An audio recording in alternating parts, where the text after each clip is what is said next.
கள்ளக்குறிச்சி மாவட்டம் சங்கராபுரம் அருகே குடிநீர் இணைப்புக்காக குழி தோண்டப்பட்டு ஒரு மாதமாகியும் இதுவரை இணைப்பு வழங்காமல் இருப்பதாக குற்றச்சாட்டு எழுந்துள்ளது. சங்கராபுரம் பகுதி வடக்கநந்தல் பேரூராட்சி அம்மாப்பேட்டை 8வது வார்டு பகுதியில் 6000த்திற்கும் மேற்பட்ட பொதுமக்கள் வசித்து வருகின்றனர். இந்த மக்களுக்கு குடிநீர் இணைப்பு வழங்குவதற்காக ஒரு மாதத்திற்கு முன் பேரூராட்சி சார்பில் குழி தோண்டப்பட்டுள்ளது. இந்த குழி இதுவரை மூடப்படாததால் விபத்துக்கள் ஏற்படுவதாகவும் குடிநீர் இணைப்பு வழங்கப்படவில்லை எனவும் அப்பகுதி மக்கள் தெரிவிக்கின்றனர். இது மட்டுமின்றி கழிவுநீர் கால்வாயை தூர்வார வேண்டும் என்றும் பலமுறை கோரிக்கை விடுத்தும் நடவடிக்கை எடுக்கப்படவில்லை என்றும் கூறப்படுகிறது. எனவே விரைவாக குடிநீர் இணைப்பை குழாயை மூட வேண்டும் என்று பொதுமக்கள் மற்றும் சமூக ஆர்வலர்கள் கோரிக்கை விடுத்துள்ளனர்.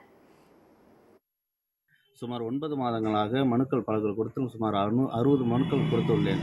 ஆனால் குழி தோண்டிவிட்டு பல வாரங்களாகியும் இதுவரை இந்த குழி மூடாமல் இருப்பதால் இங்கே மேற்கு திசையில் அம்மாப்பேட்டை கிராமம் கரும்பு சார்ந்த விவசாயிகள் அதிகமாக இருப்பதால் போக்குவரத்துக்கு மிகுந்த இடையூறு ஏற்பட்டும் விபத்துக்கள் நிறுவனம் எனமும் இருக்கிறதால சூழ்நிலை இருப்பதால் உடனடியாக அதை சரி செய்து குடிநீர் வழங்குமாறு தாழ்மையுடன் கேட்டுக்கொள்கிறேன்.